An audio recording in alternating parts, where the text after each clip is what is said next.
Okay, selamat petang semua. Very good evening everyone. Hari ini adalah kelas pertama untuk Form 5 account. So hari ini kita akan belajar bab 1 analisis. Okay, then sebelum kita buat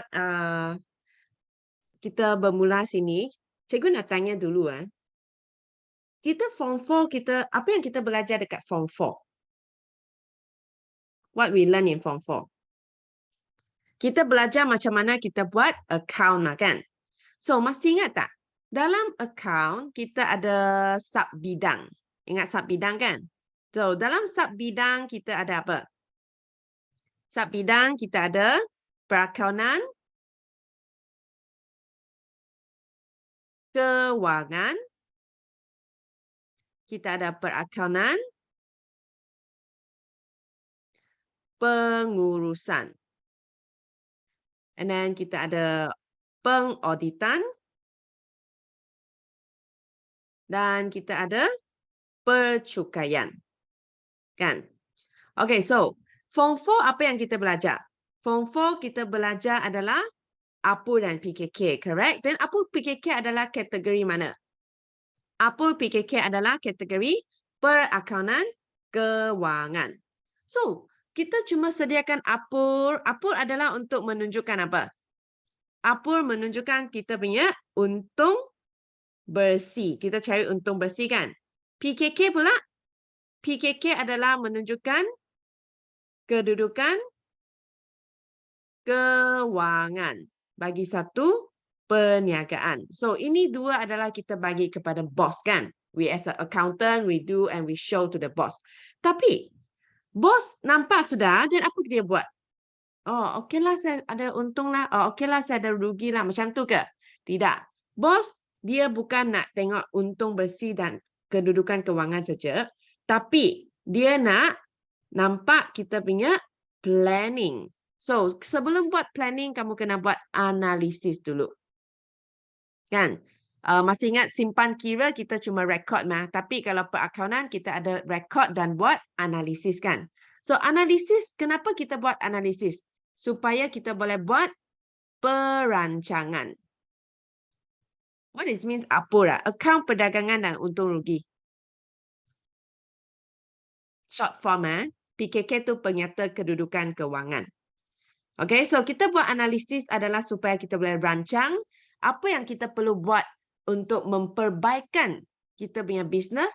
Kita boleh rancang macam mana kita nak kurangkan kita punya cukai, reduce the tax lah, ataupun untuk meningkatkan jualan kita. Okay, so this is all of analysis related lah. So analisis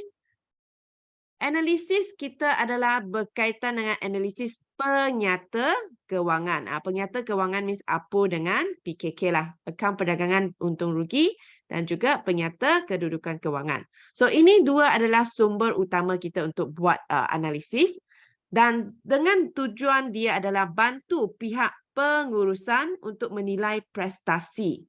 To show, to analyze the performance. Tengok kita punya business okey tak? Jualan okey tak? Is our sales good or not? Lepas tu, kita boleh buat keputusan, perancangan.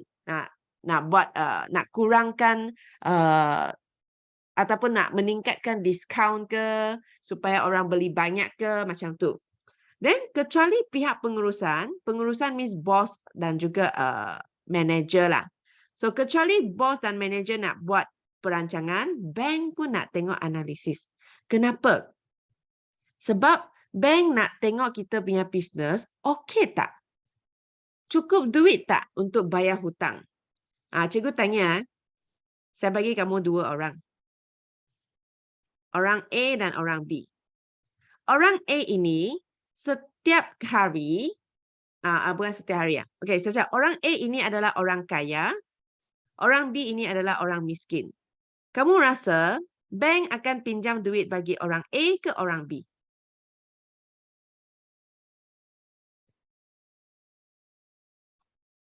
A ke B? Just choose a person. Kamu rasa bank nak pinjam duit bagi orang kaya ke orang miskin? Oh, 50-50 ya? Yeah, maybe you can't see the chat lah. Ada yang send private bagi cikgu. Okey, ada yang cakap orang kaya, ada yang cakap orang miskin. Cikgu review dia akan pinjam duit kepada orang kaya. Maybe you think, kenapa bank pinjam duit bagi orang kaya? Orang kaya sudah ada duit, kenapa pinjam bagi dia? Orang miskin tiada duit, harus bantu dia. Oh, salah. Kamu ingat itu bank tu, we call it like, kamu ingat dia orang bagus ke? Bukan. What bank do? Kenapa bank nak pinjam duit? Bantu orang ke? Tidak. Bank pinjam duit kepada orang sebab dia nak dapat untung. Pinjam duit boleh dapat untung ke? Boleh. Dapat untung dari mana? Memperoleh untung dari faedah. Betul, interest. So, kalau hari ini bank tu dia pinjam duit bagi orang miskin. Orang miskin mampu bayar tak? Do they able to pay us? Kalau tak mampu, siapa yang rugi? Bank yang rugi. Kamu rasa bank nak buat bisnes yang rugi ke? Tidak. So, dia pinjam duit kepada orang kaya mampu bayar duit makan. Jadi, bank akan untung dan risiko dia rugi kurang. Dia tak mau ambil risiko punya. So, ingat. Bank akan tengok kita punya analisis, dia tengok, oh, can you pay me on time? Boleh tak kamu bayar saya pada masa yang tetap. Kalau boleh, baru dia bagi kemudahan kredit. Apa maksud kemudahan kredit? Credit service maksudnya pinjaman. Ingat kemudahan kredit maksudnya pinjaman. Sama jugalah, orang kaya nak beli kereta senang. Sebab dia punya bank loan senang di-approve. Tapi kalau orang miskin, bank tak mau pinjam, dia tak dapat beli kereta. Macam tu. Okay, then C. Membantu para pelabur untuk buat keputusan berkaitan dengan pelaburan. Contoh juga, samalah. Next time when you grow up, you will do some investment, right? Sekarang mungkin kamu tak tahu apa tu pelaburan, investment, but one day you will know it lah. So, contoh, saya cakap, ini adalah bank A. Ini adalah bank B. Contoh, kamu nak simpan duit, kamu tahu fixed deposit?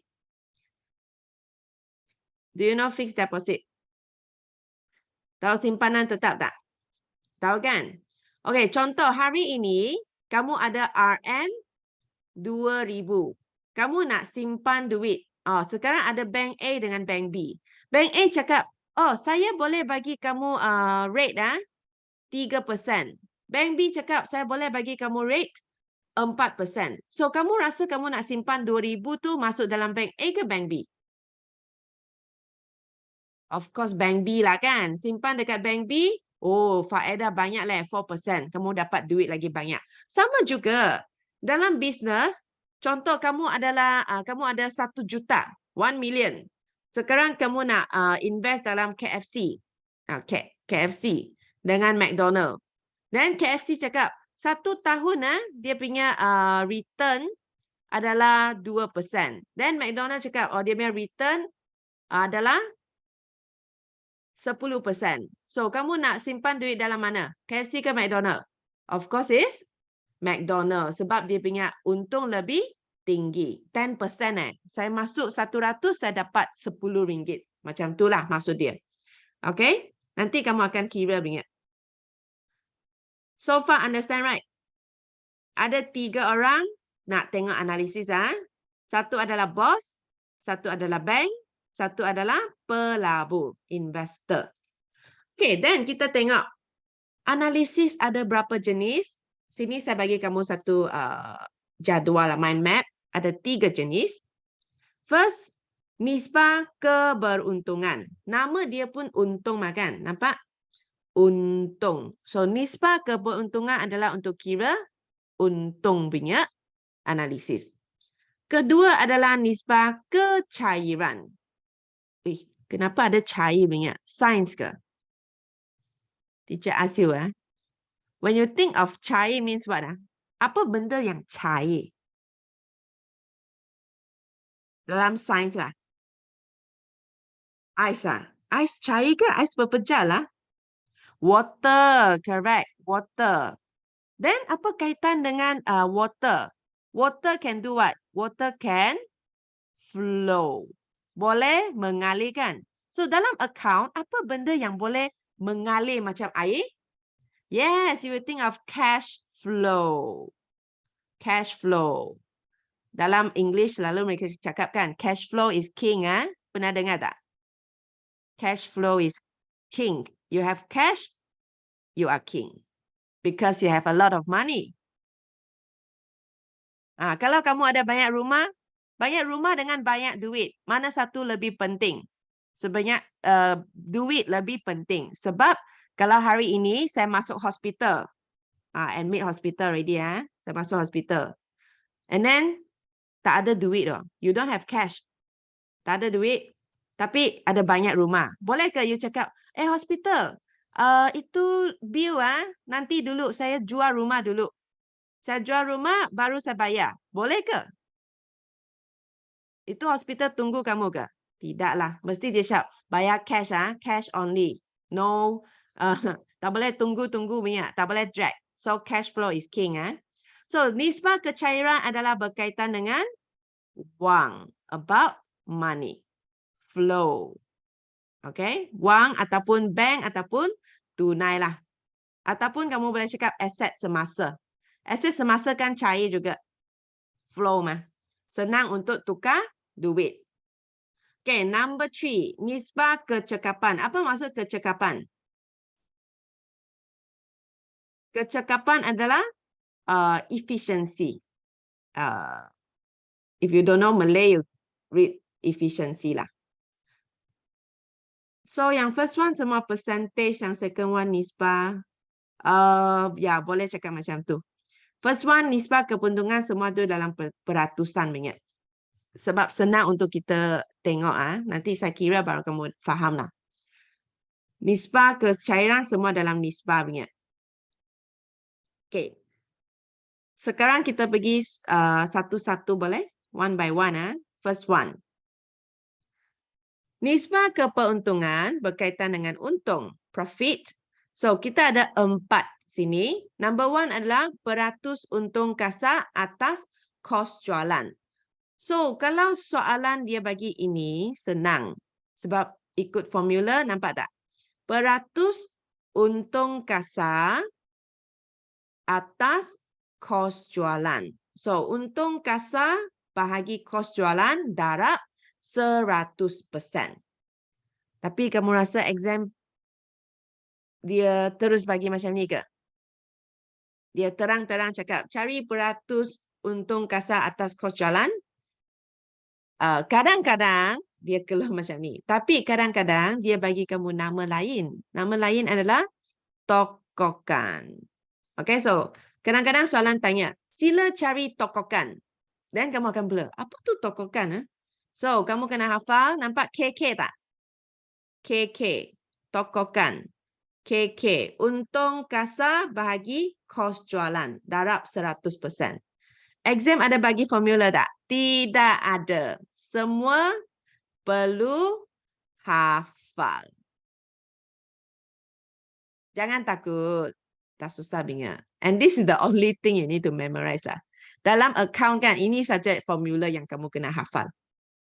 Ya, semua kena hafal. Tak ada formula list. Kalau ada formula list, takkan dia nak bagi soalan macam ni. Kan? Kalau ada formula list, semua dapat full mark sudah. Okay, so kamu sila hafal ikut hint ini ya. Tokokan KK. KK is what? Untung kasar bahagi kos jualan. Ada K, ada K. 2K. Dan saya bagi maksud boleh tak? I write down the meaning. Apa maksud markup? Contoh, saya bagi sikit idea. Contoh, saya jual pen. And then, saya punya pen, saya beli, masa kos saya beli itu pen, satu pen adalah RM, RM2. And then saya cakap, saya nak markup. Okay, saya nak markup 10%. Kalau nak markup 10%, maksudnya berapakah saya nak jual? Can you count for teacher? I buy RM2, I want to mark up 10%. How much I should sell?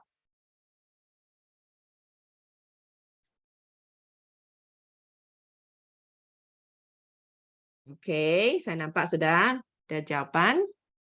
Jangan fikir susah-susah, kamu fikir logik saja. Saya beli RM2, saya nak mark up 10%. Saya nak jual berapa?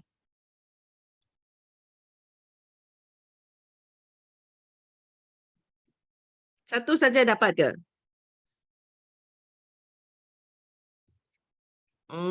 Cikgu tanya lah. Ya, okay. Ada 2 sudah. Cikgu tanya, RM2 punya 10% adalah berapa? 10% of RM2 is how much? 20 sen kan? 20 sen. So, saya nak mark up, maksudnya saya nak tambah. Tambah 20 sen. So, berapa kita kena jual? How much I should sell? Yes, RM2, 20 sen. So, kenapa kita nak belajar markup? Markup adalah untuk kita cari apa? Untuk cari harga jualan. Apa maksud nisbah keuntungan? Nisbah keuntungan adalah nisbah untuk nisbah yang berkaitan dengan untung, related to profit lah. Ada 4 yang berkaitan dengan untung. Okay, understand this meaning or not? Kalau boleh kamu tulis dekat satu kertas lah. One blank paper, write down the example. Ini adalah contoh untuk tokohkan. Boleh? So, saya bagi satu contoh lagi ya. Another question. Berkaitan dengan tokohkan juga. Okay. Saya cakap, saya beli pen itu dengan RM RM4. Itu cost lah kan?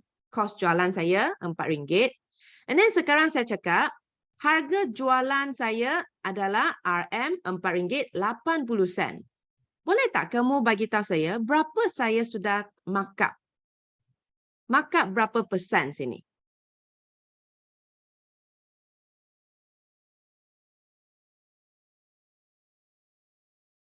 80% wrong. Logically think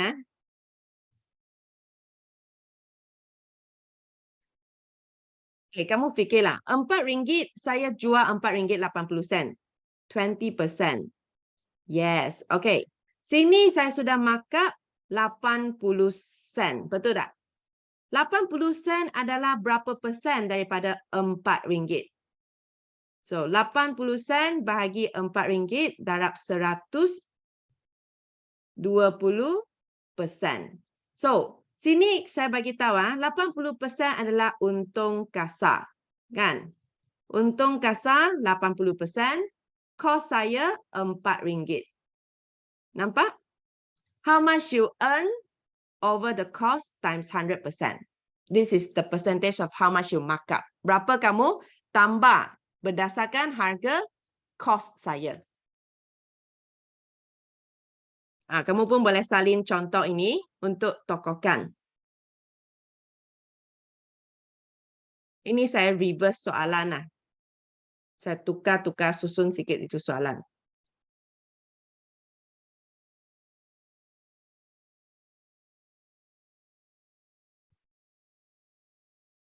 Okay, dan 2 saja contoh. So, sila ingat tokohkan maksudnya kita tambah berapa persen. Okay, untung saya adalah berapa persen daripada harga cost saya. I'll write down here lah. Tokohkan ataupun markup. Maksud dia berapa persen untung kasar telah ditambah daripada harga kos beli. Ataupun harga kos lah. Harga kos.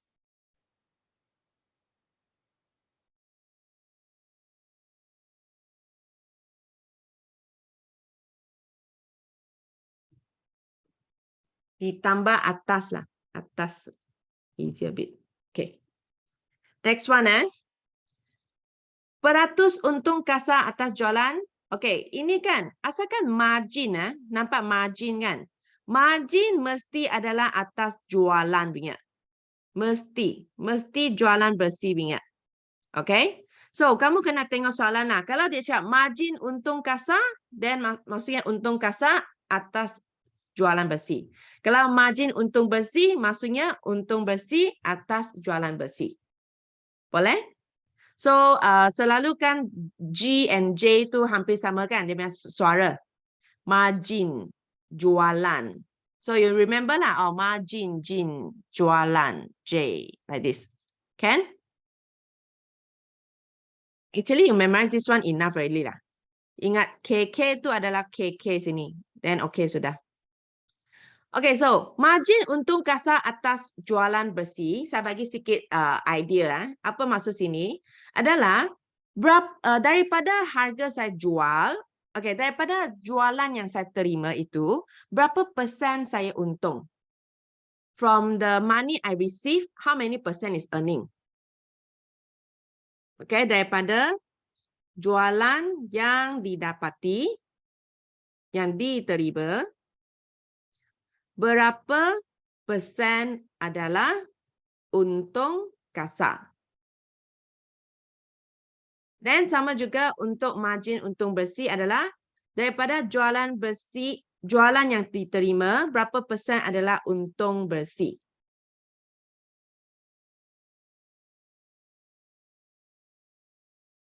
Okay, saya bagi sikit contoh untuk margin untung kasar dulu.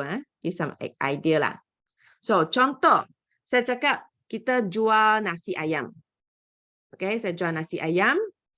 And then saya cakap, saya jual nasi ayam dan hari ini jumlah jualan saya adalah 1,000. Oh, I receive 1,000 ringgit one day, satu hari. And then bos cakap, 1,000 saya jual 1,000. Yeah, saya untung 1,000. Betul tak? Do you agree that he sell 1,000 means he earn 1,000?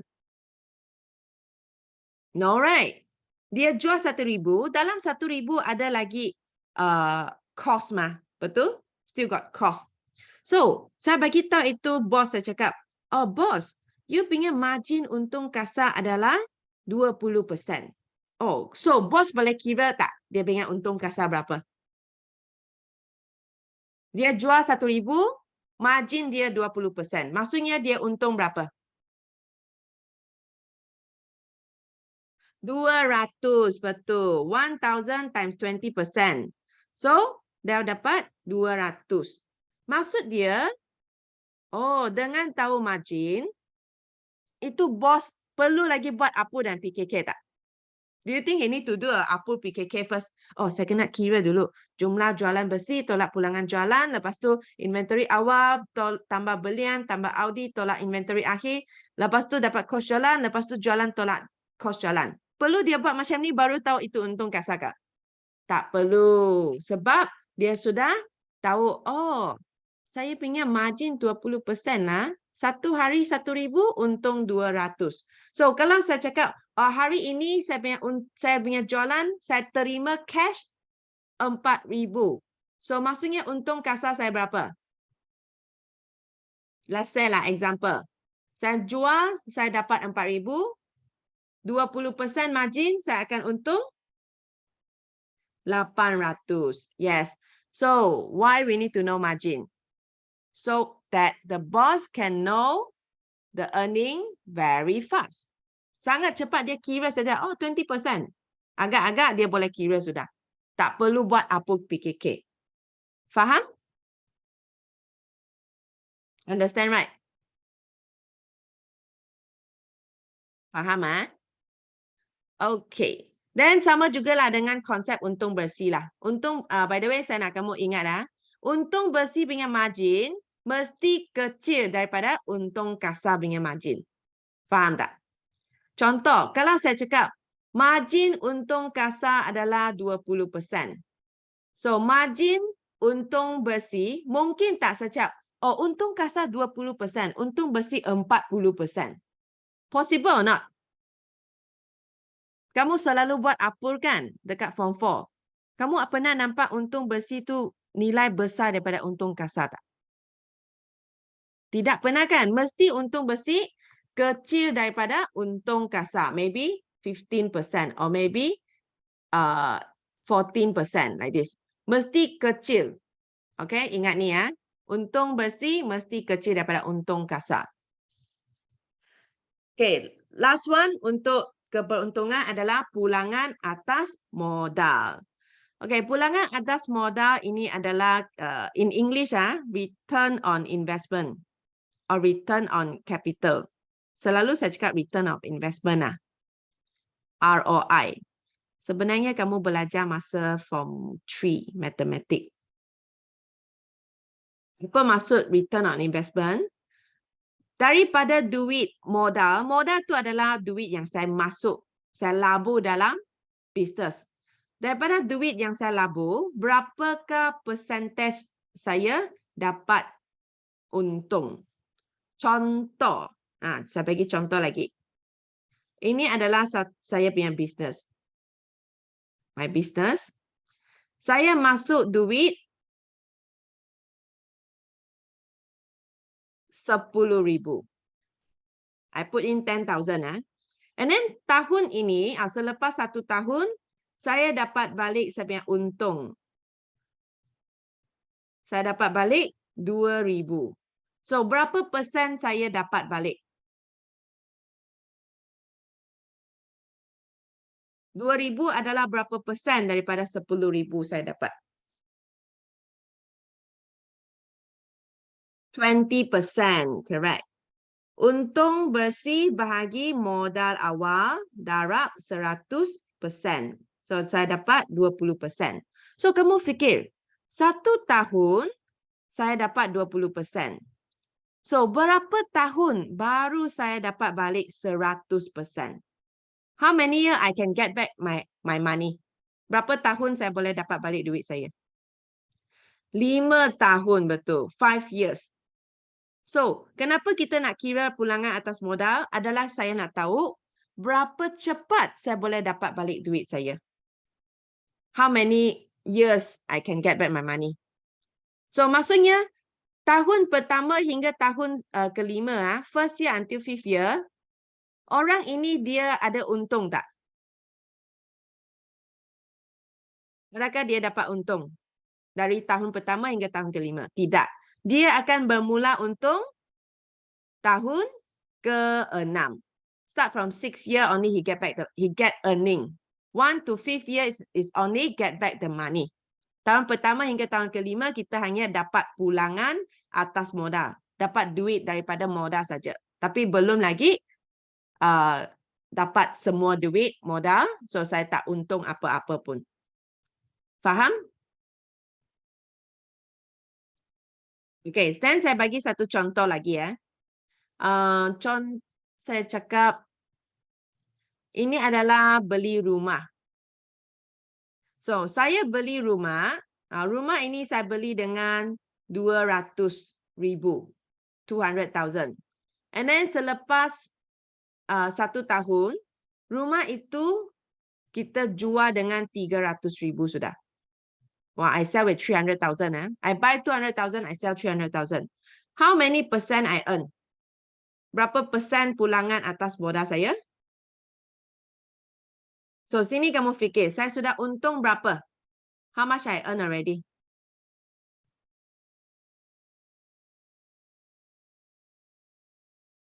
$150, no. Saya beli 200,000, saya jual 300,000, saya baru untung 100,000 kan? So, saya untung 100,000. Modal awal saya berapa? Modal awal saya 200,000. So, darab 100% saya dapat berapa persen minyak pulangan? Saya dapat 50%. Understand? So, ingat adalah untung bahagi modal awal darab 100%.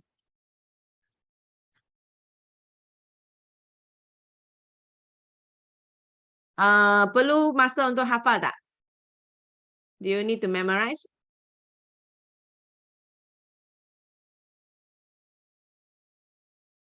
Saya bagi 1 minit, boleh? Hafal ini 4 formula dulu.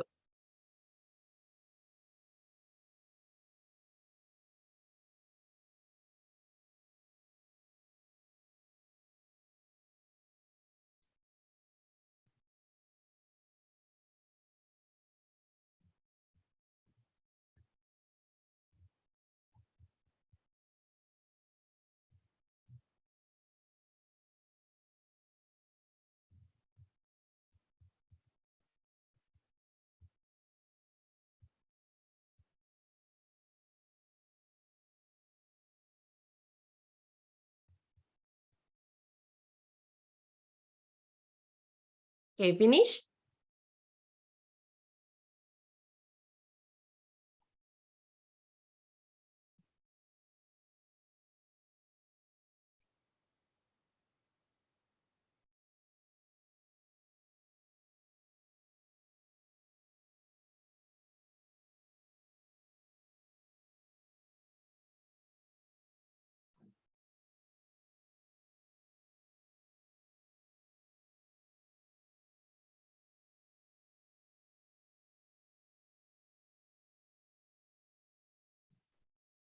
Done, eh? So, sekarang kita masuk nisbah kecairan. Okay, nisbah kecairan.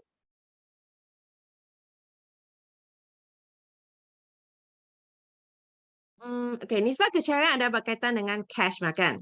So, cash ini adalah benda yang senang untuk tukar kepada cash, iaitu aset semasa. Okay? So, nisbah kecairan ada 3 saja. First adalah nisbah semasa. Okay, semasa ni senang saja. Nampak semasa kan? Aset semasa bahagi liability semasa. Okay? Semua aset semasa bahagi semua liability semasa, iaitu nisbah semasa. So, paling ideal adalah 2 nisbah 1. Maksudnya, RM2 aset semasa bahagi RM1 liability semasa.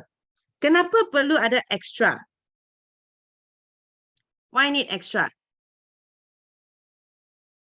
Sebab, contohlah, kamu tahu apa maksud liability semasa kan? Liability maksudnya hutang lah, debts.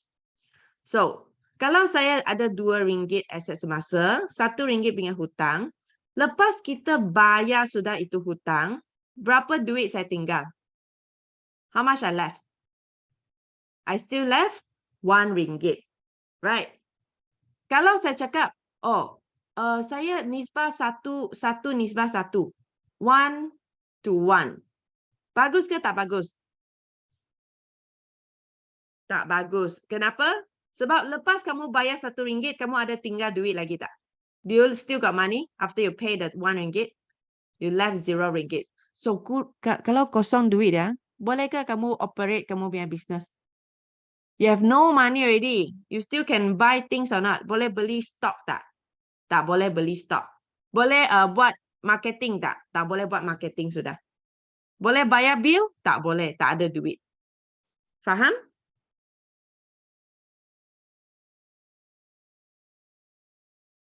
Okay. So, itu saja. Lepas tu, nisbah ujian asid. Okay, kamu pernah buat sains, kamu faham apa tu asid kan? So, asid adalah benda yang sangat apa? Asid adalah benda yang sangat reaktif. Kamu tahu apa tu reaktif tak? Maksudnya, saya letak asid dekat air, dia akan terus bertindak balas. So, dia adalah nisbah sangat cepat. Very fast one. Okay, so nisbah ujian asid. Maksudnya, dia nak kamu kira aset semasa yang mampu bayar liability dalam masa yang sangat-sangat pendek. Okay, so ini adalah untuk cek kemampuan perniagaan untuk bayar liability semasa dalam masa yang sangat singkat. They ask you, can you pay immediately or not? Immediately means I want you to pay today. Hari ini juga kamu bayar. So, sini kamu nampak formula dia, aset semasa tolak inventory akhir. Kenapa dia nak tolak inventory? Kenapa dia tidak termasuk inventory? Sebab, kamu tahu inventory kan? Inventory adalah apa? Stok. Okay, inventory adalah stok. Contoh, cikgu tanya, kamu pernah nampak kedai yang sudah nak bankrupt tak? Selalu kamu nampak clear stock punya.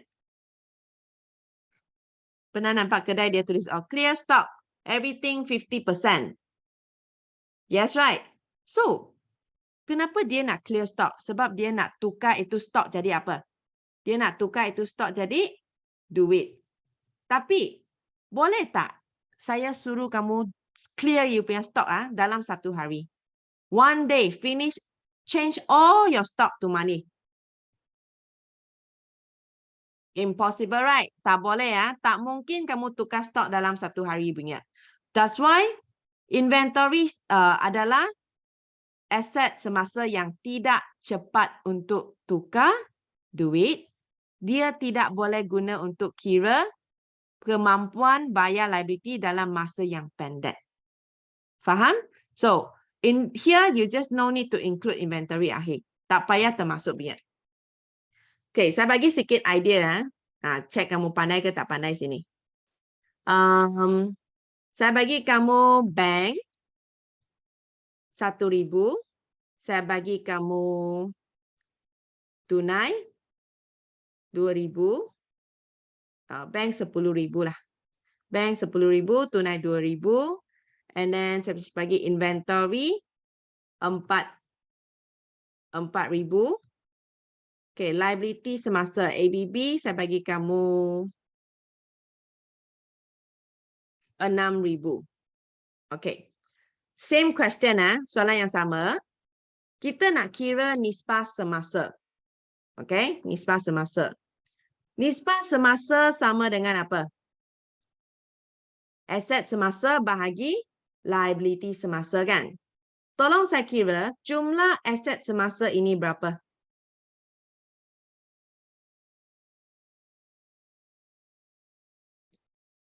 RM12,000 saja ke? RM16,000. Yes, total up all the aset semasa. Dan ini adalah liability semasa RM6,000. So, kalau cari nisbah semasa, aset semasa bahagi liability semasa. So, saya akan dapat dalam pecahan 8 nisbah 3. Mesti pecahan tak, bukan pecahan. Perpuluhan. So you get 2.67, right? RM2.67 nisbah 1. So aset semasa RM2.67, liability semasa RM1. Kita boleh tak kita bayar? Boleh lagi kan?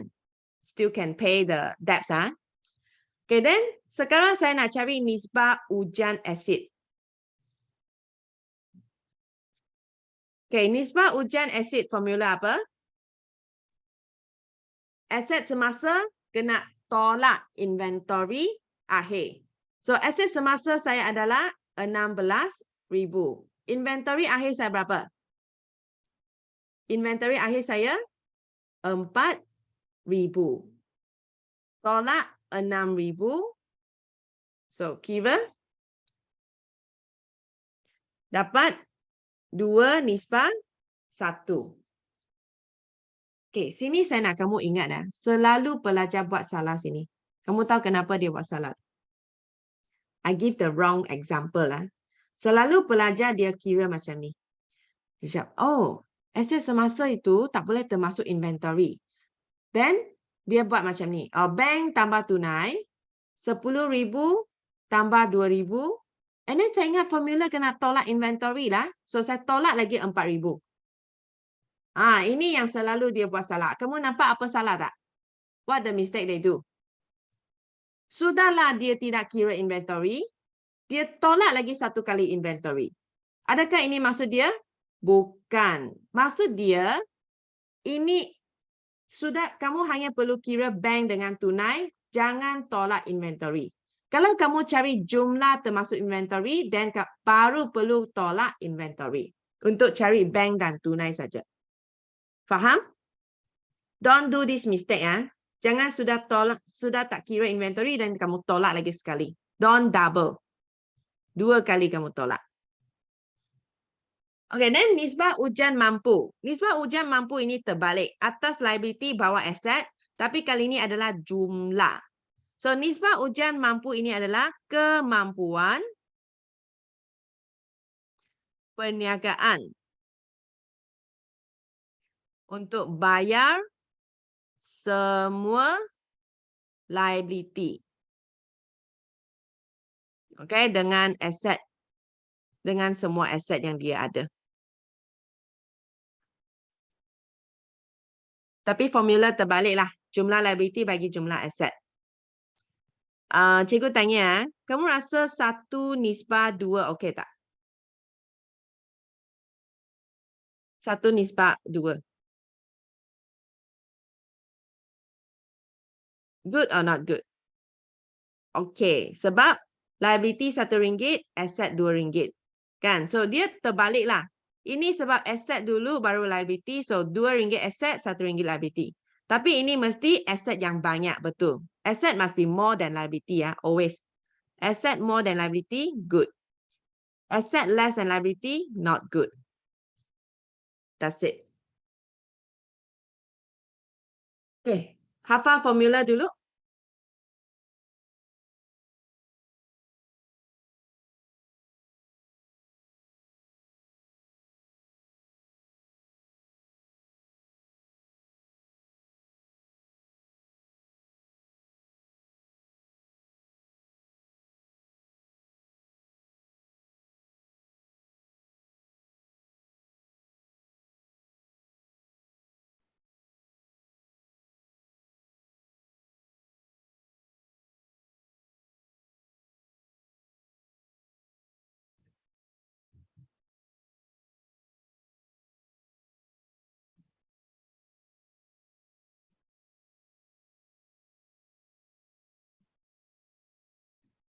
Okay, done.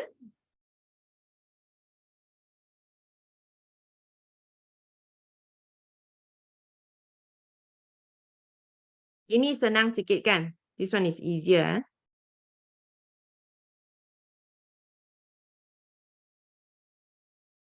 Okay, done.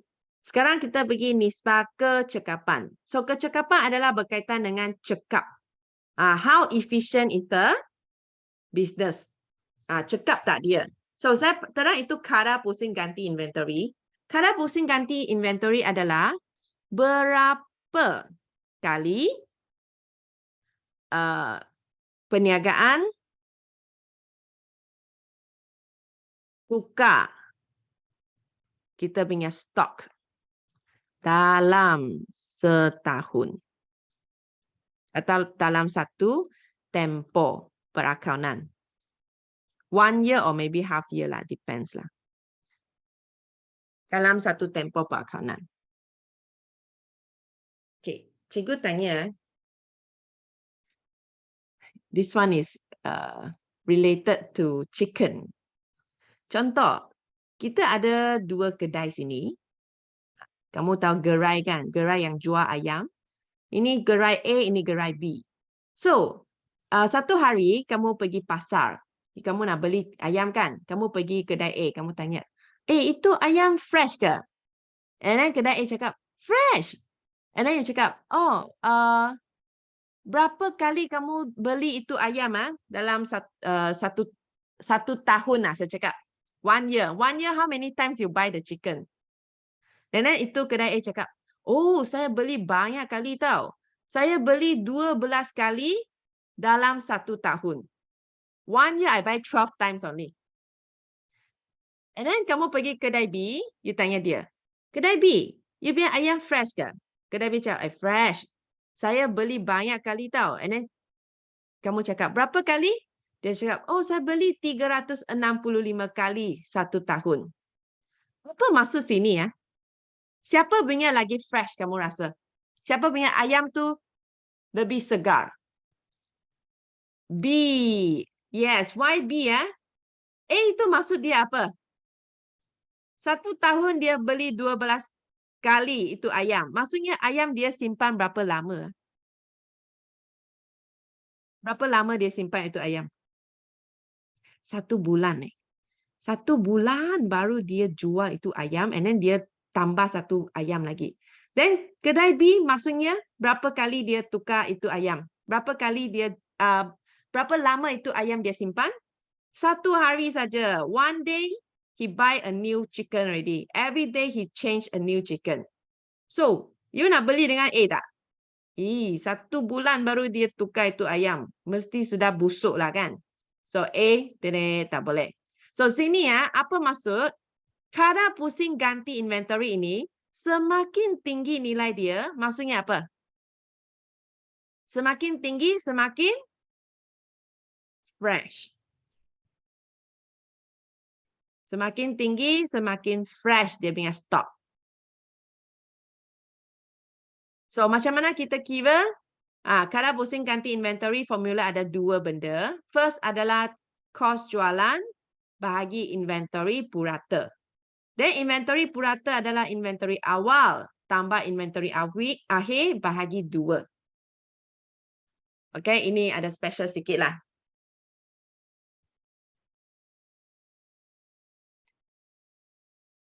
Okay, lepas tu kita pergi tempoh kutipan hutang pula. Tempoh kutipan hutang adalah berapa hari diguna untuk kutip hutang ABT. Okay, how many days you use to collect the debts from a customer?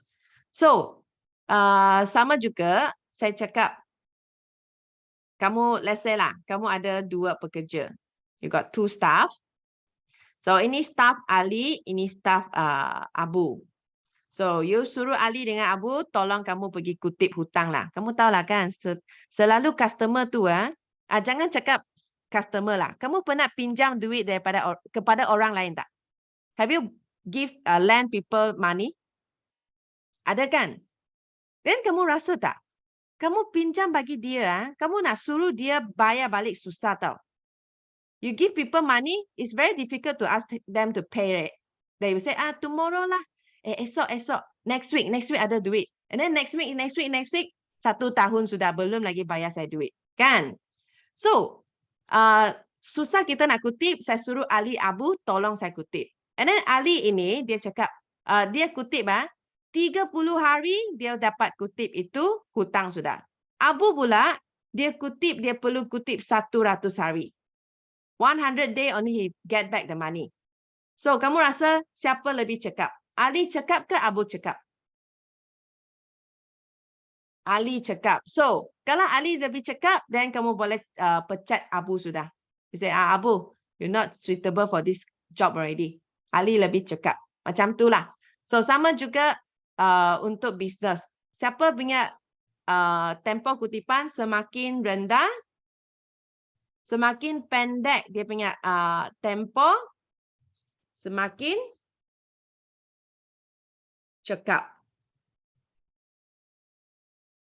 But this one also not so important. Paling penting adalah ini.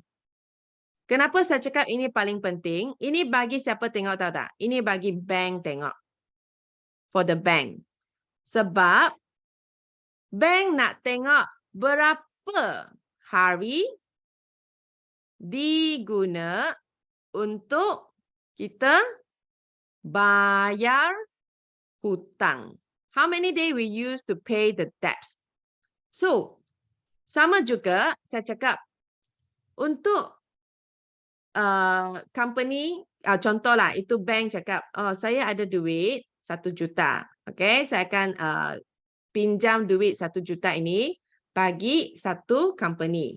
So, ada 2 company cakap, saya nak pinjam lah. I want to borrow money. Company A dengan company B. Then company A ya, dia setiap 30 hari dia akan bayar habis dia punya hutang. 30 days will pay already. Dia punya record lah. Tapi company B ya, dia perlu guna 3 bulan untuk bayar dia punya hutang. So, kamu sebagai bank, kamu nak pinjam duit bagi A ke kamu nak pinjam duit kepada B? You borrow to A or you borrow to B? Borrow to A. Sebab A tu setiap bulan dia bayar duit. B tu, oh lama lah. Dia drag. Dia drag 2 bulan Okay? So, semakin pendek, semakin apa? Semakin cekap. And then maksud juga company ini, dia lebih apa? Semakin cekap untuk bayar hutang, maksudnya orang ini dia lebih amanah. Dia lebih tanggungjawab. Macam itulah. Ataupun lebih jujur macam tu. Okay, so the formula for these two is almost the same. Hampir sama, cuma kamu ingat. Kutip hutang dari siapa? Kutip hutang daripada ABT. ABT adalah jualan kredit. Kan, customer mah. Kita jual secara hutang. So, ada customer yang belum bayar. Kita belum terima. Kalau bayar hutang adalah akaun belum bayar. Akaun belum bayar adalah pembekal daripada belian. Saya beli daripada akaun belum bayar. And then darab 365 hari times 365.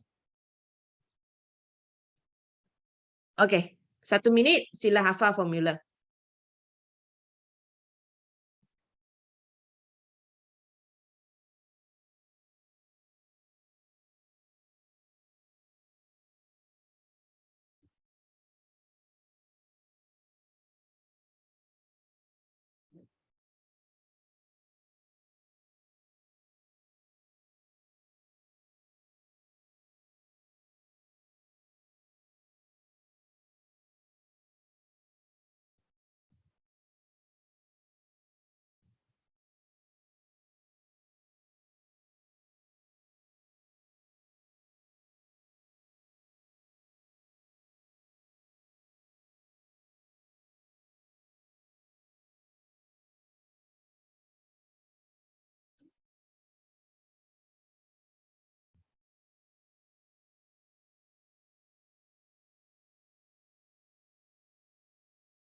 Okay, finish?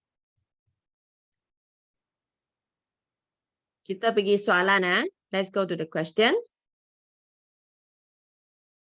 Okay, soalan 1. Sini ada inventory awal, belian, inventory akhir, margin untung kasar 20%. Okay, sebelum kita buat, apa maksud margin untung kasar? What is the formula already? Margin untung kasar adalah untung kasar bahagi apa? Kos jualan atau jualan bersih? Jualan bersih, correct. Jin mah, GJ times 100%. So, dia sudah bagi kamu margin 20%. Ini kita kena buat sikit pengiraan dulu. So, saya akan cari untung kasar. Jualan bersih dengan 100% saya pindah sana. So, 20% divide 100% times jualan bersih. So, 20 bahagi 100, 0.2. Okay, write down here. 0.2 jualan bersih. Ini mungkin nanti kita ada guna.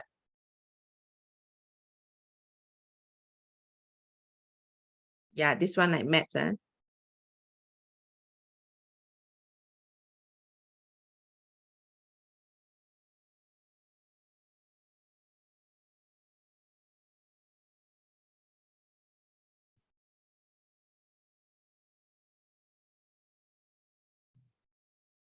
Algebra, yes. Okay, soalan A ya. Done ready this one? Kita tengok soalan A. Soalan A dia suruh kita cari kos jualan. Kos jualan. Macam mana kita nak cari kos jualan? How is it?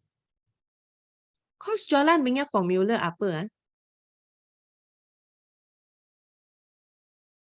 Apa punya formula? Apa formula? Inventory awal tambah belian tolak inventory akhir kan? Okay, let's count it.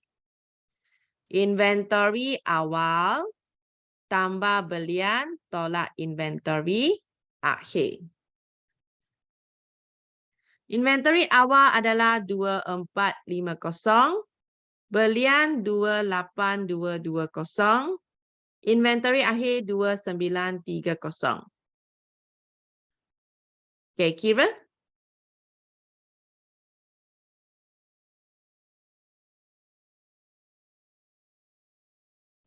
Dua 27740. Okay, soalan B pula. Jualan.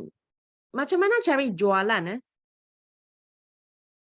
Jualan. Jualan sini langsung tak ada. Tapi dia ada bagi untung, dia ada bagi kos jualan, and then ada hubungan dengan untung kasar. Apa hubungan sini? Untung kasar sama dengan apa? Untung kasar sama dengan jualan bersih tolak kos jualan. Betul. Okay, so untung kasar, tadi kan kita cakap untung kasar adalah 0.2 jualan bersih. So, saya letak sini. 0.2 jualan bersih. Dan tolak jualan bersih. Kos jualan berapa? Kos jualan 27740. Now can you find jualan bersih already? Boleh cari tak? Macam maths. So, jualan bersih tolak 0.2 jualan bersih sama dengan 27740. Ini cuba kamu buat.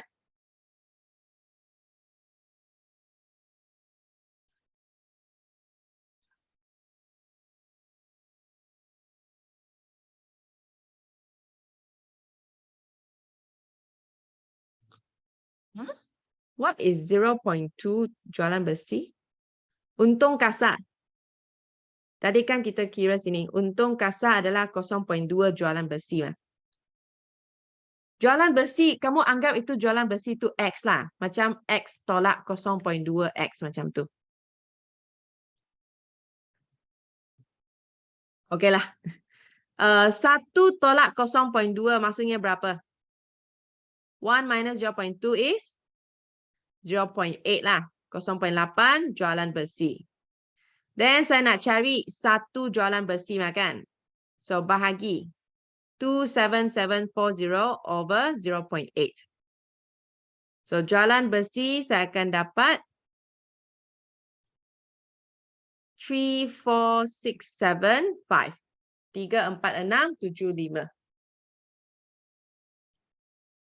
Ini selalu keluar kalau dalam exam. Kalau untuk analisis lah. Yeah, this is maths lah. For this topic always is maths.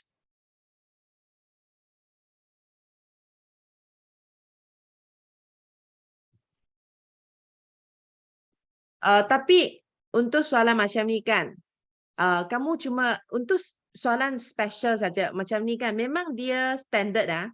Setiap kali soalan dia keluar macam ni punya. Sama punya dia punya langkah. Just memorize the step. How much is the marks? Soalan satu ini agak-agak 15 markah. Macam ni. 15 lah. 15 to 20. Agak banyak juga. Need to show the step. Yes. Perlu tunjuk langkah.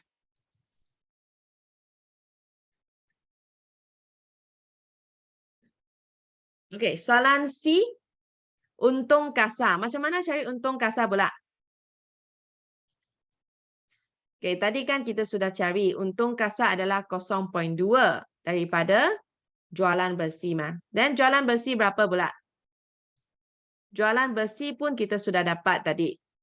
34675. So 0.2 times 34675.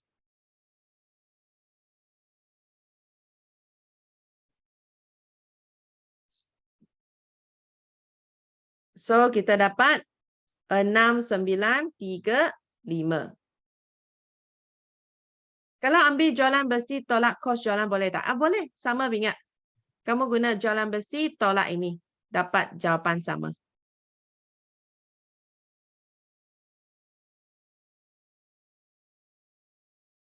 Okey, soalan ditokohkan.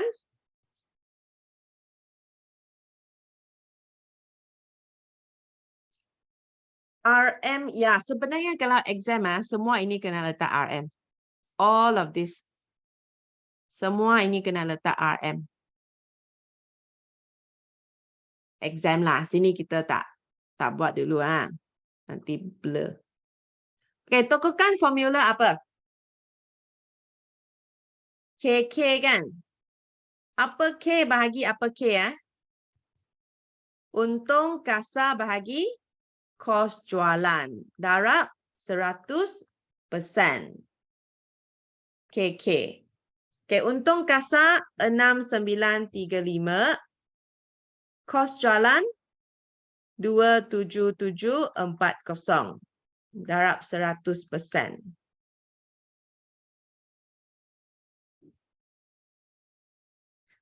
So you should get 25%.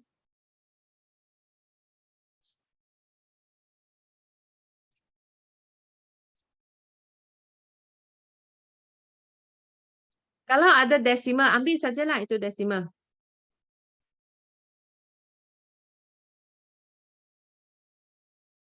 Yang perlu bunda adalah tempo saja. Tempo kutipan. Itu saja kena bunda. Okay, inventory purata. Ya, kadar pusing. Yang kecekapan saja kena bunda lah. Inventory purata, average Purata macam mana kita buat? Purata kita tambah inventory awal dan akhir bahagi 2.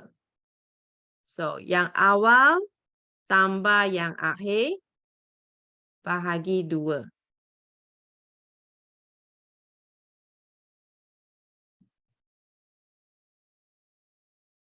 Two, 690.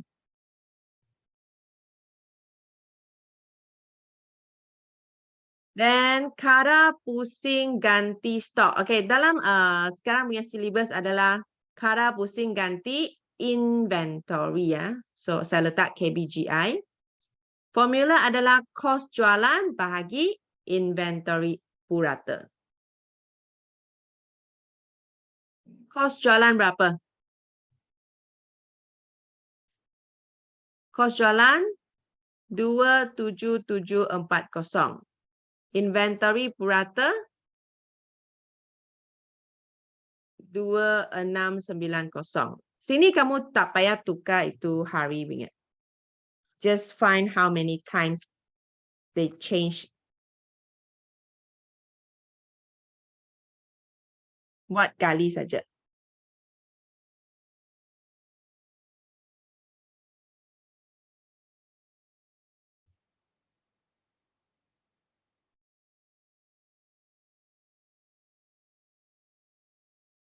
Ini boleh point tak perlu bunda. Untuk kali tak perlu bunda ingat. 10.31 kali. So, 1 tahun dia tukar stok 10.31 kali. Hanya hari saja kena bunda ingat. Okay, only day hari saja.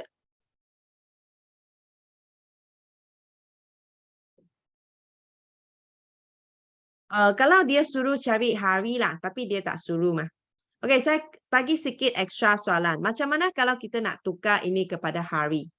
Okey, senang saja.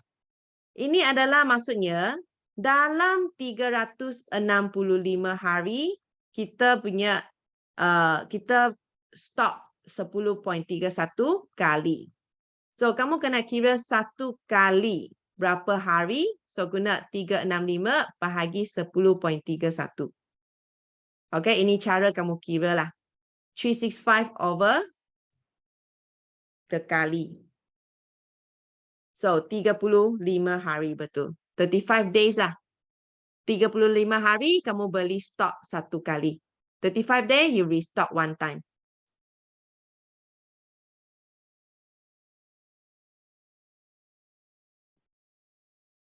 Okay, kita bagi soalan 2. Question 2. Ini sudah siap? Sebenarnya soalan ni paling penting adalah hafal formula. Kalau tak hafal, susah sikit. Dan juga kena bagus kamu punya itu form 4 punya basic. Okey, soalan 2A, dia tanya kamu untuk menghitung perolehan. Apa maksud perolehan? Siapa tahu? What is the meaning? Perolehan. Contoh saya cakap, apa yang kamu memperoleh daripada kelas ini? Apa maksud? Apa kamu memperoleh daripada kelas ini? Memperoleh maksudnya apa yang kamu dapat, betul. What you get. So, yang dapat sini adalah jualan bersih. What you receive. Okay.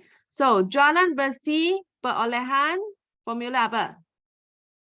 Jualan tolak pulangan jualan. Okay, kira lah. Jualan tolak pulangan jualan. 54120 minus 2260.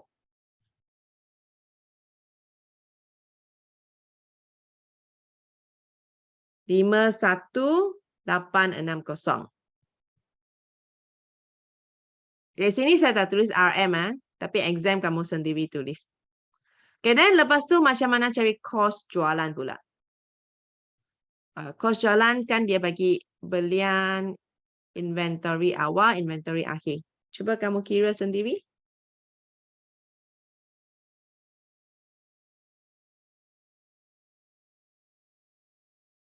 Inventory awal tambah belian tolak inventory akhir.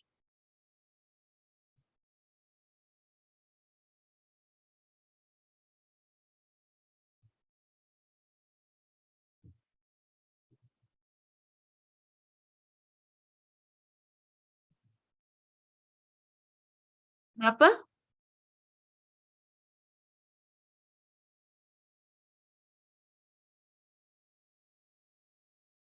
42715. Okay, inventory awal 3215. Belian 42155. Tolak inventory akhir 2655. So, dapat jawapan 42715. Okay, soalan C. Margin untung kasar. Formula apa? Untung kasar bahagi margin. Jin jualan bersih. Darab 100%. Tapi saya tak ada apa. I don't have what? Saya tak ada untung kasar kan? Macam mana cari untung kasar? So, untung kasar adalah jualan bersih tolak kos jualan. Jualan bersih ini 51860 tolak kos jualan 42715.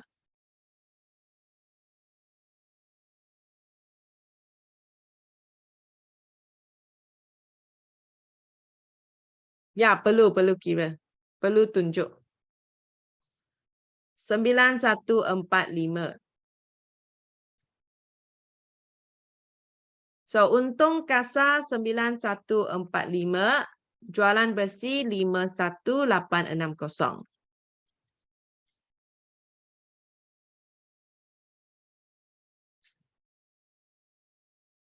Berapa persen? 17.63%.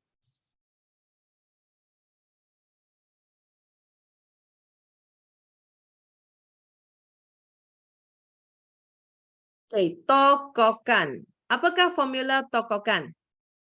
KK kan?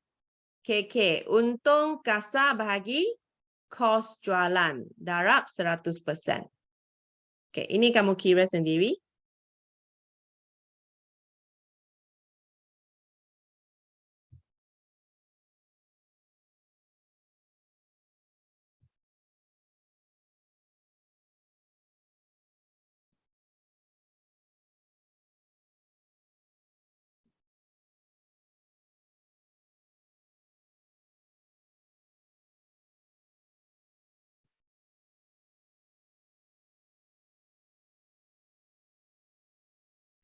$21.41 kan? 41 Untung kasar 9145. Kos jualan 42715. Ini bunda punya kamu kena ingat. Lebih daripada 5 kena bunda sudah. So 409 jadi 41. 409 become 41.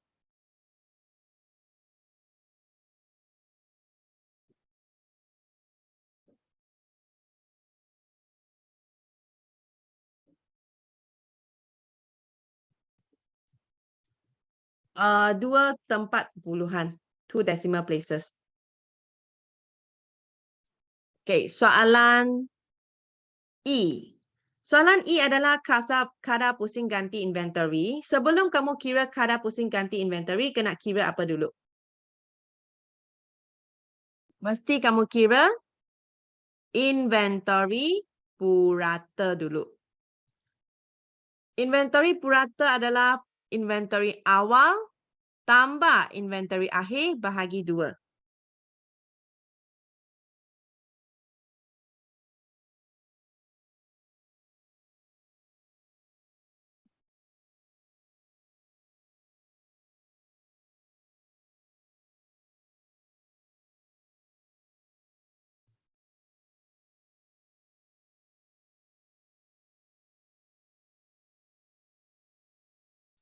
$2935. Okay, 3215 tambah 2655 bahagi 2. 2935. Okay, lepas tu kita kira kadar pusing ganti inventory. Formula kos jualan bahagi inventory purata.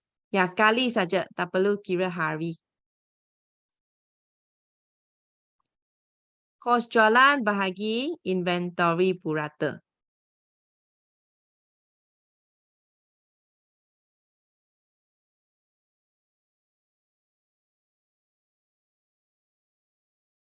$14.55 kali.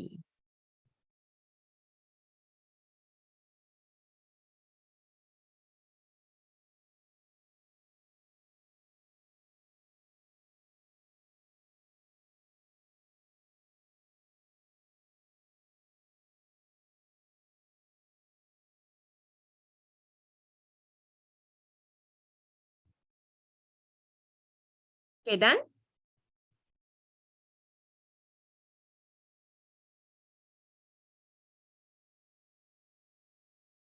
Ada soalan tak?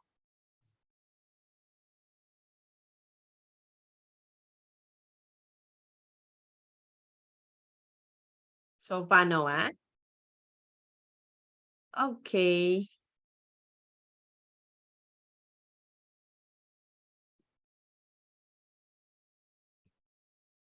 Cikgu pergi soalan seterusnya. Okay, tadi kita cuma kira untuk satu company and then 1 tahun saja. Sekarang ini adalah penyata kewangan perniagaan Jaya bagi 2 tahun. Kenapa dia bagi 2 tahun? Sebab dia nak kamu banding. They want you to compare. Compare which year is better actually. So, dia bagi 2 tahun APU dan 2 tahun minyak PKK. Dan kita kena kira maklumat tambahan dulu. Okay, maklumat tambahan paling penting adalah yang kredit, iaitu jualan kredit dan belian kredit. So, untuk 2016 dulu. We count this one first. 2016, 40% daripada jualan adalah jualan kredit. So, kita kira jualan kredit 40%. Jualan untuk 2016 40%. So tolong saya kira jualan kredit berapa? Kamu darab ini dengan 40%.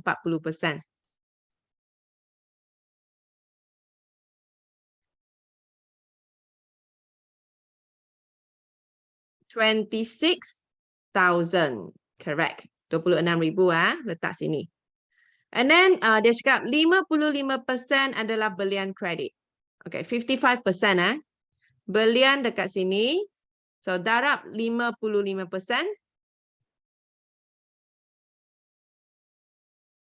42600 times 55%. 23430. Okay. Then untuk 2017 30% jualan kredit. 2017 jualan kredit 30%. So you times 30%.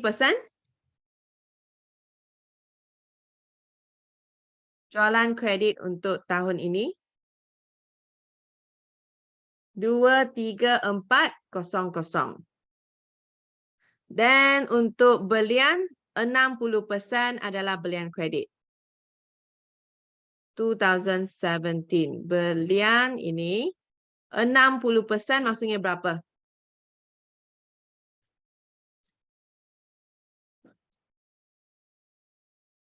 One zero one four zero wrong. Kamu silap kira sudah.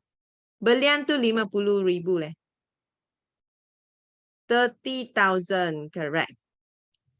50,000 times 60%. 50,000 darab 30,000 darab 60%. Okay, so sekarang sudah kira ni, kita boleh start sudah.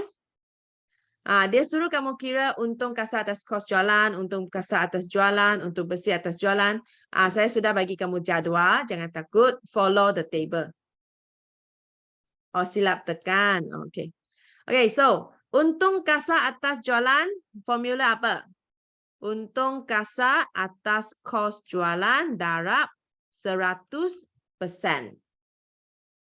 Kan? Okay. Kita pergi ambil 2016 punya. Untung kasar bahagi kos jualan. Untung kasar bahagi kos jualan. Saya tulis sini, kamu tulis dalam peta. Okay? Oopsie.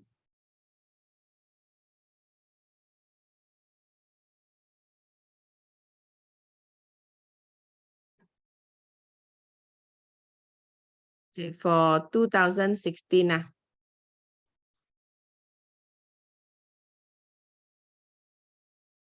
Untung kasar bahagi kos jualan darab 100%. Kira dapat berapa?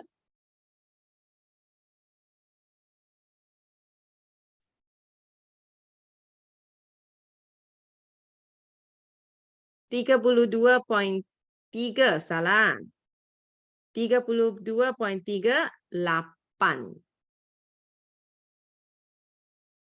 Okay, then untuk 2017 tolong saya kira.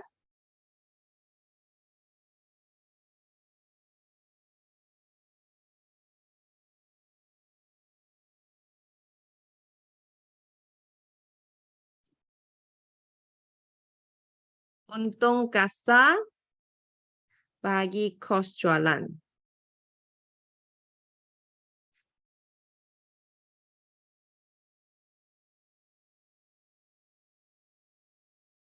$61, 61, so big, 61.11 what? 16.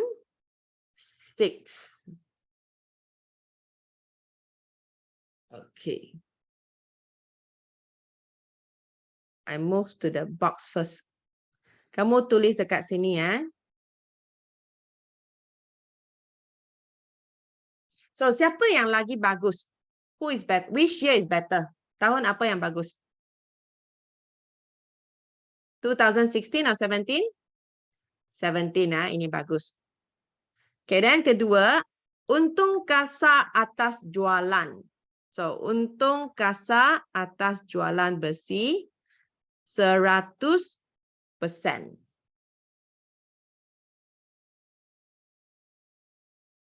Okay, kita kira untuk atas punya juga. Untung kasar atas jualan besi. Okay, 2016. 2016, untung kasar 15900, jualan besi 65,000. So times 100%,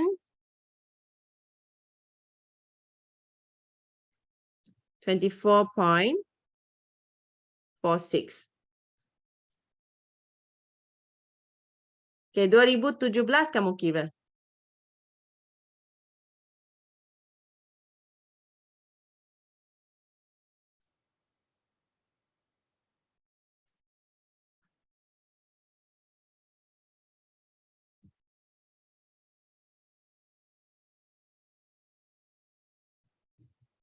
Untung kasar bahagi kos jualan besi.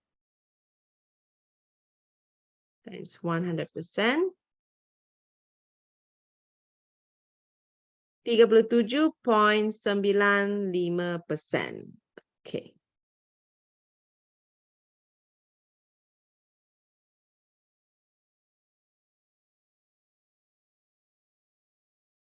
Okay, siapa yang lebih bagus? Again, 17, 2017. Okay, seterusnya, peratus untung bersih atas jualan. Untung bersih bahagi jualan bersih darab 100%.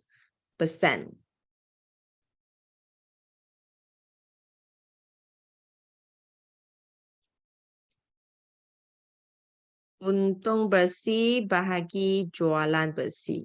Untung bersih bahagi jualan bersih.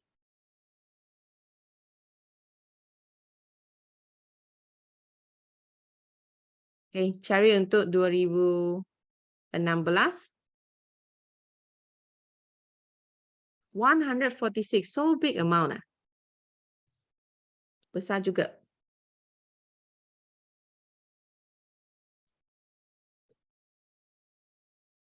Untung bersih adalah 9,005 kan? Jualan bersih 65,000. Darab 100%.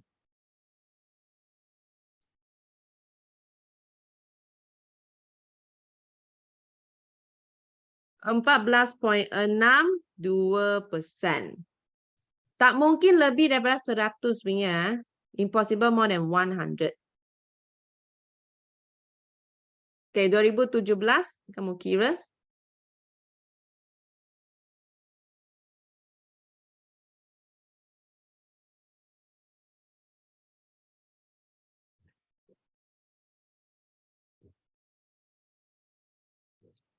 $19.23. Okay, untung bersih 15,000 bahagi jualan 78,000 darab 100%.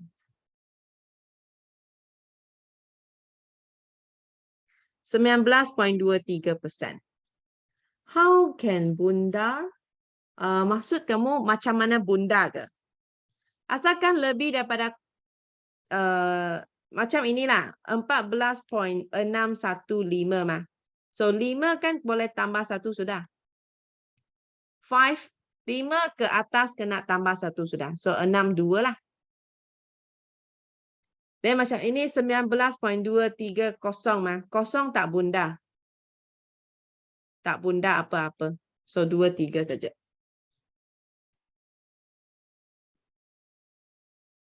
Okay. Ini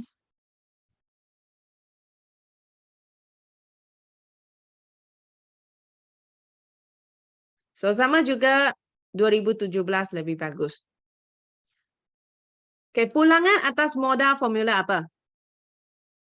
Pulangan atas modal Pulangan maksudnya untung kan? Untung bersih bahagi modal. Modal apa? Modal awal. Darab dengan 100%. Mesti modal awal, bukan modal akhir ya. So ini kita tengok PKK. Sebab PKK saja ada modal. Sini untung saya dekat sini. Modal awal dekat sini. Modal pada 1 Januari. So kita kira untuk 2016 dulu. Untung bersih 9,005. Modal awal 46,080.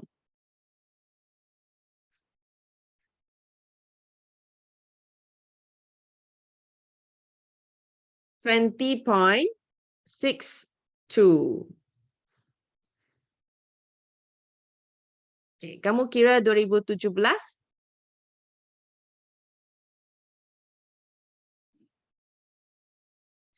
Untung bersih 15,000, modal awal 55,580.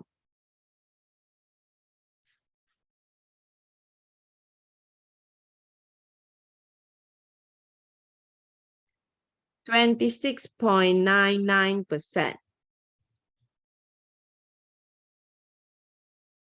27 also can lah. 27 pun boleh. Hampir sudah kan. Kalau 99 tu boleh bunda lagi.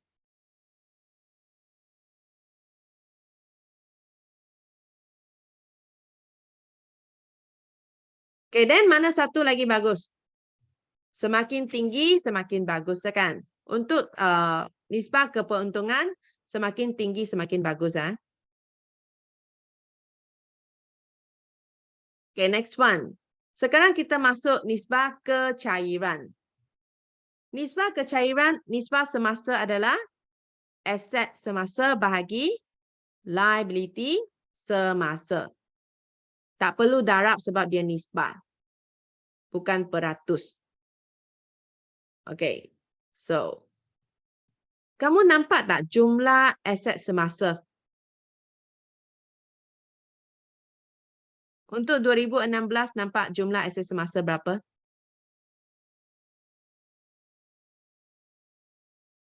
Test kamu pandai tengok tak? Aset semasa sini kan? Jumlah dia, yes, this one. 43,850. Then liability semasa, sebab dia cuma ada ABB kan? ABB, so terus ambil sini saja.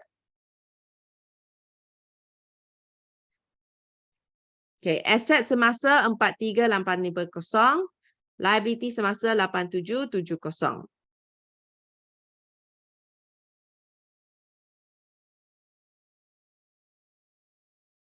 Okay, kamu kira dapat 5. 5 nisbah 1. Okay, 2017. Ini kamu kira.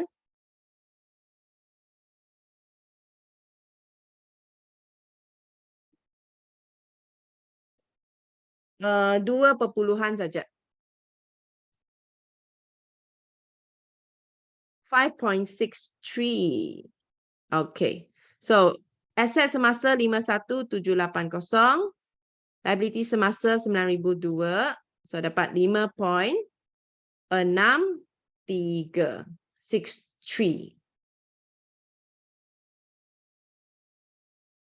Okay, 2 tempat perpuluhan.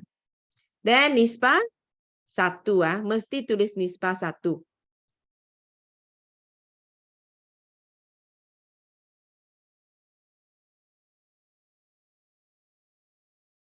Okay, untuk case ini siapa punya nisbah semasa lagi bagus?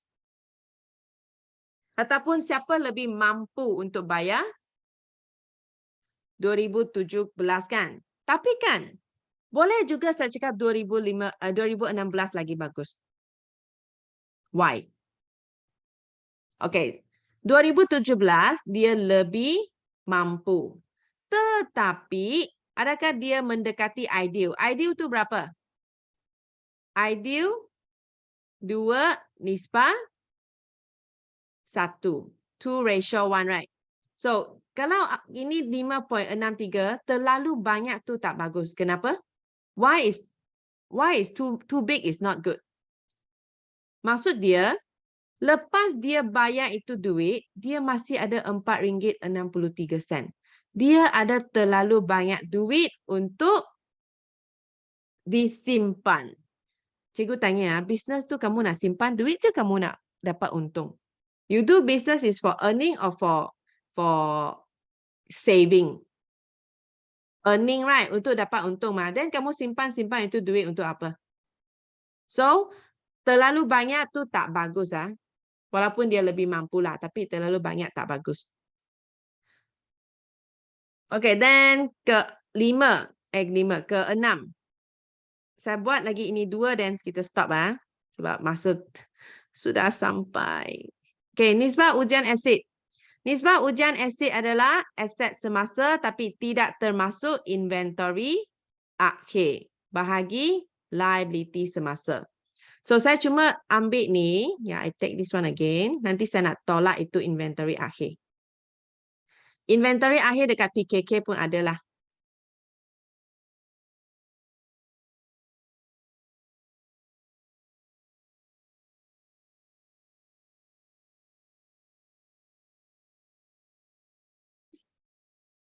Okay, untuk 2016 punya inventory akhir. Mana inventory akhir?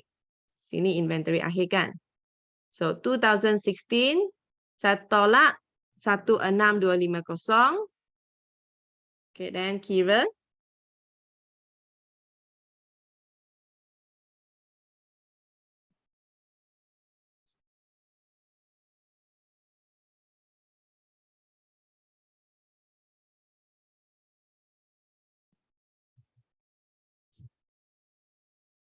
$3.148. 3.148. Is it? Dan untuk 2017, kamu kena tolak inventory akhir.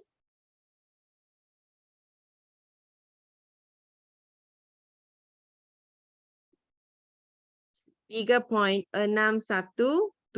nisbah 1. Okay, sambung dengan itu nisbah semasa. Cuma dia kena tolak inventory sajalah.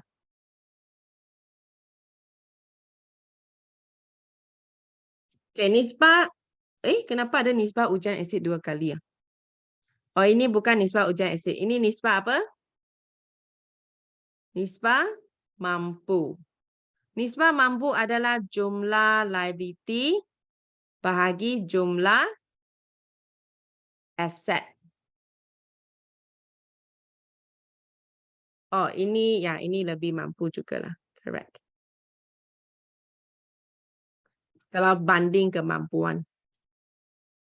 Okay, sini jumlah liability bagi jumlah aset kita kira guna PKK juga. Macam mana kita nak kira untuk jumlah liability ya? How? Jumlah liability sama dengan apa? Liability semasa tambah liability bukan semasa. Tapi sini ada liability bukan semasa tak?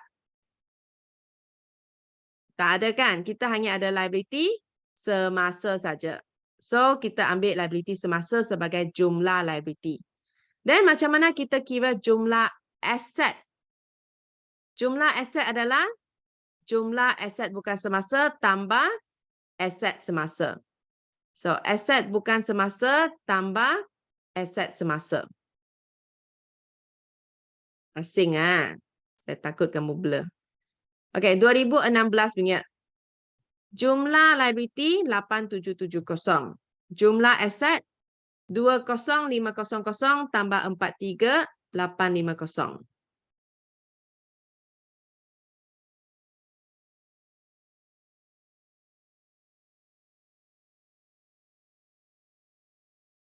$7.33 impossible eh. Are you sure?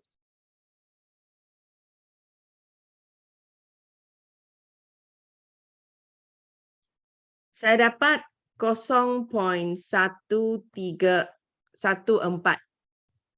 nisbah 1. ambil yang mana?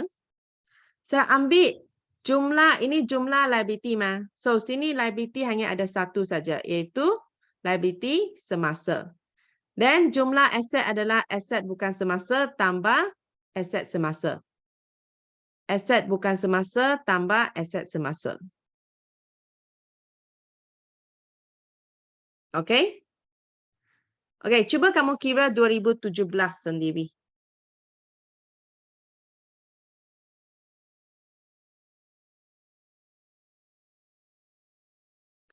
Baki? Apa maksud baki?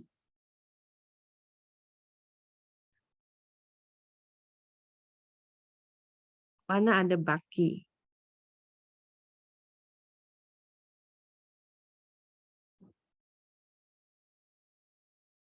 Jawapan 2016. Kamu tekan kamu ada bracket ke? Jangan tak bracket ah. Ataupun kalau kamu tak mau skip kan, kamu boleh kira satu langkah lah. Di sini saya ada skip sikit mah. Kamu boleh kira lagi jumlah aset. Macam 8770 dan yang bawah tu jumlahkan itu aset semasa dan aset bukan semasa. 64350 macam tu.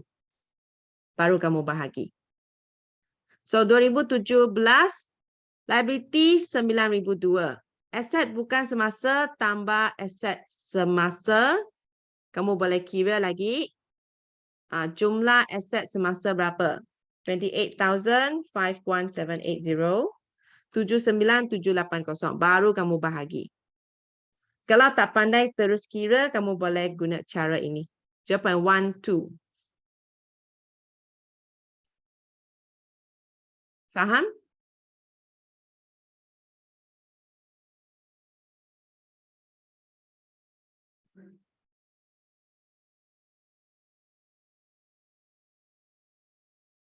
Faham ah? Okey, saya stop sini dulu. Minggu depan baru saya sambung ah. By the way, siapa lagi bagus 0.14 bagus ke 0.12 bagus? Lupa saya tanya. 1.4 or 1.2? 1.2. Ini lebih bagus. Kenapa 1.2 lebih bagus? Liability semakin kecil semakin bagus Ini liability, ini asset. Ini liability, ini asset. Liability kecil lebih bagus. This one is better. Okay? Okay, next week baru kita sambung itu tempoh kutipan dan tempoh pembayaran lah. So, thank you class. See you next week. Bye-bye. Good night.